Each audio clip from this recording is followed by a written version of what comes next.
Guys, we're Lauren and Dan. We're currently travelling Southeast Asia and have been for the last 3 months. We're putting together some videos to help fellow travellers plan and budget their trips. We're going to be covering Cambodia, Vietnam, Laos, Thailand, Philippines and eventually Australia. If we miss anything out on the videos, then please drop us a comment below and we'll try and help you out as well. So the first country that we visited was Cambodia. We'd heard so many amazing things about this country, so we just had to go. We flew from London to Bangkok in Thailand, and we spent a couple of days there before booking a coach to Cambodia.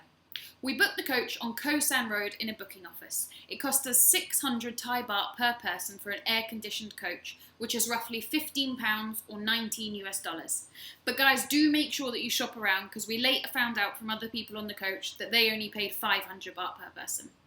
The coach leaves at 8 AM in the morning, so you need to be ready and waiting from 7 AM, so it is an early start.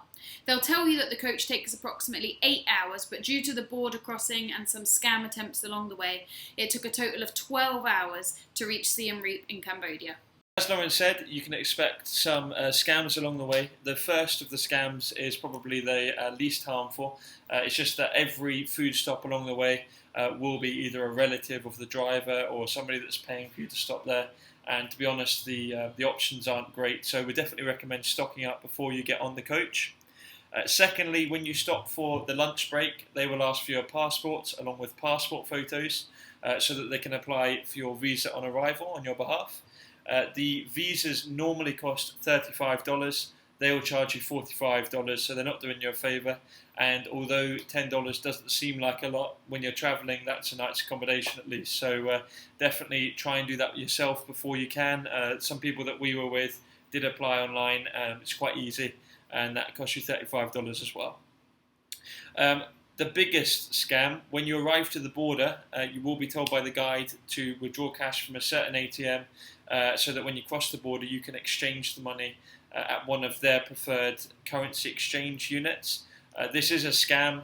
The exchange unit's going to give you a really bad rate, and despite the fact that the guide will tell you that there's no ATMs in Cambodia, there's loads of ATMs. They all issue dollars, and dollars is the preferred currency of most hotels and catering outlets, so you'll be fine with that as well.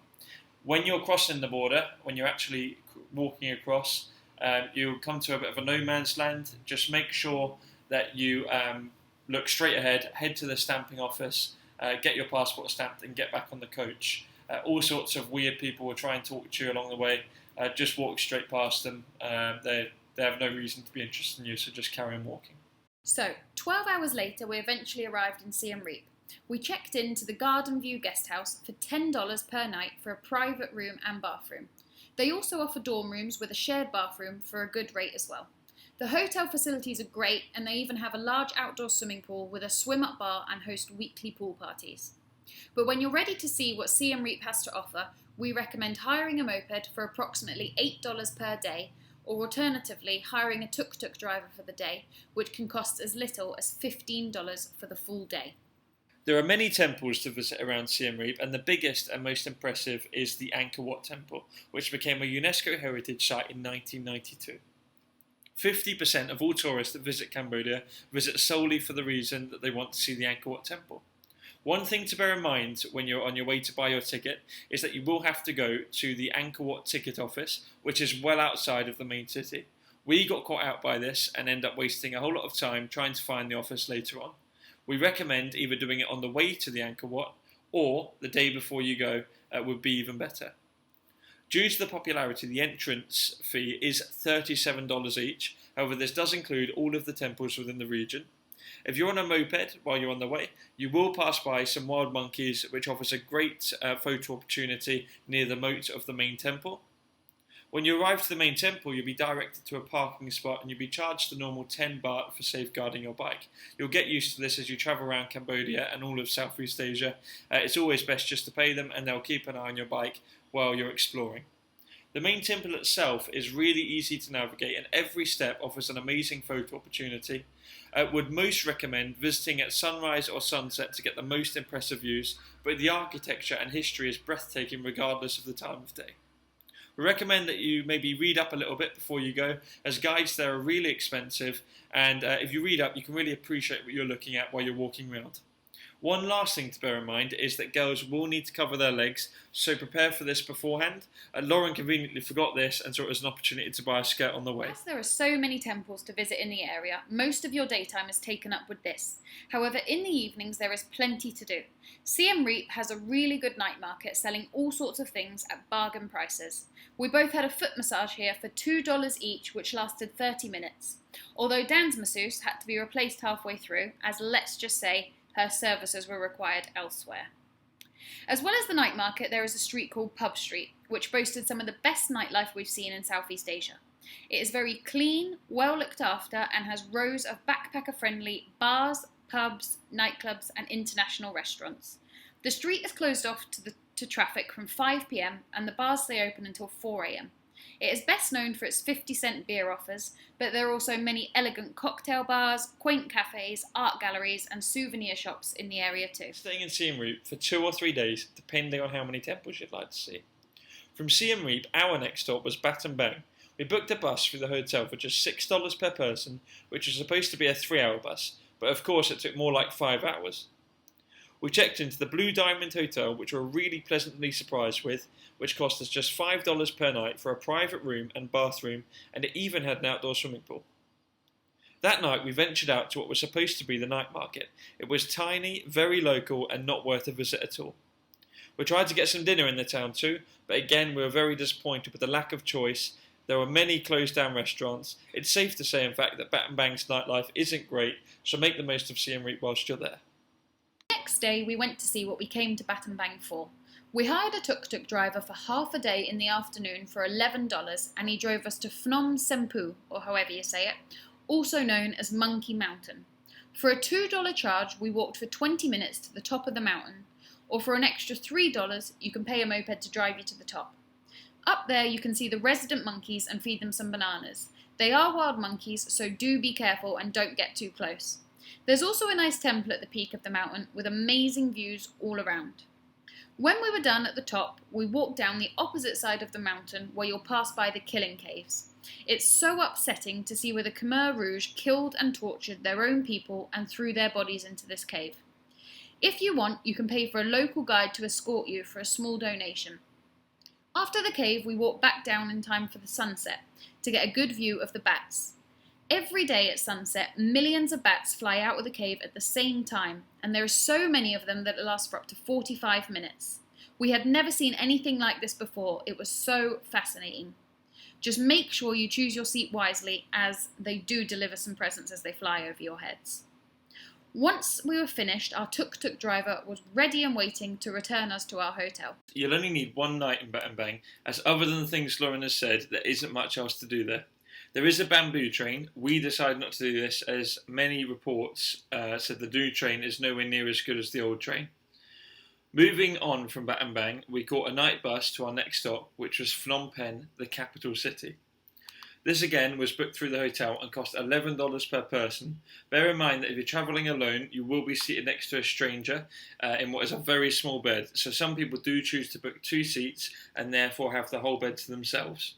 If you're new to backpacking and this will be your first night bus, be warned, the drivers overtake all night long like hooligans, hooting the horn. They all do it.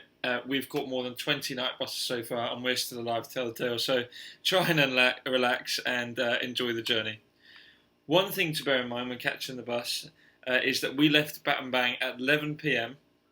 They had missold us the tour and said it was a longer duration, and so we did arrive in Phnom Penh at 5 a.m, which is very difficult when trying to check into your hotel or hostel. A night bus wasn't really necessary, so if you can book a day bus, then by all means do that.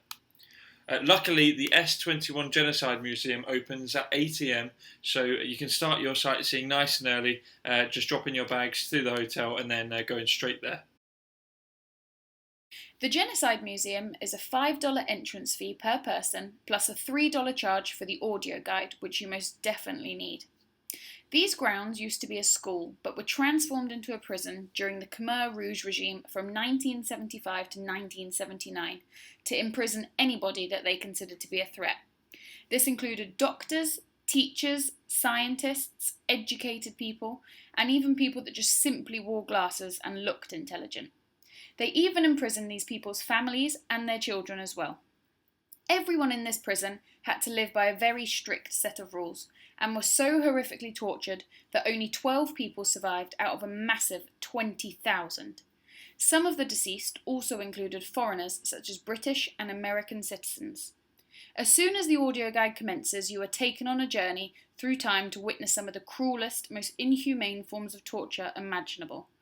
The reality of what we had seen left us feeling sick once we had finished and really put life into perspective, but you must go. We were so shocked that this only ended 40 years ago, and in total 25% of Cambodia's population, roughly 3 million innocent people, were tortured and executed across the whole country.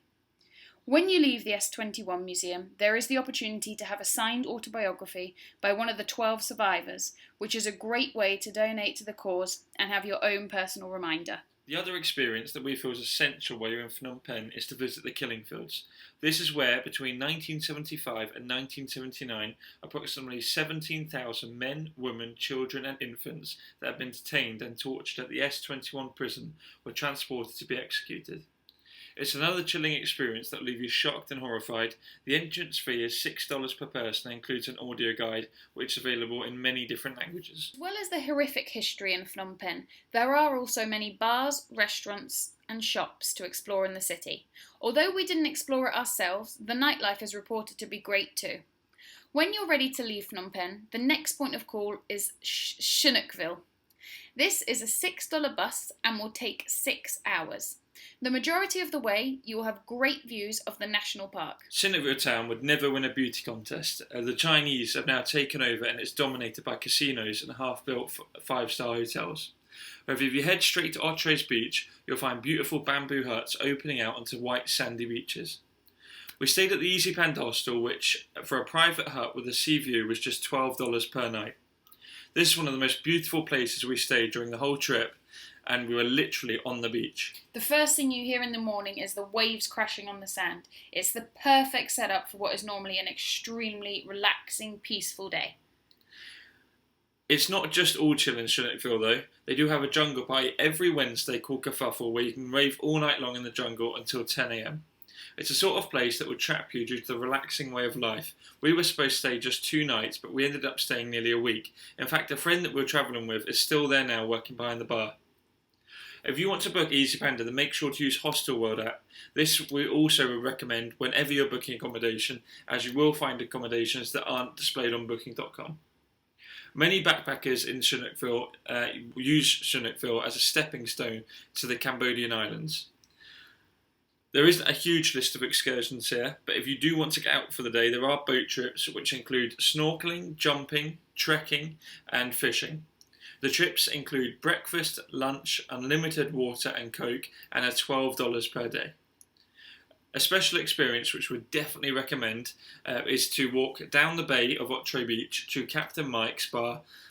Well, it's dark, so preferably after 10 o'clock in the evening. Walk out to your waist height, wave your arms about in the water, and you'll see beautiful bright green plankton.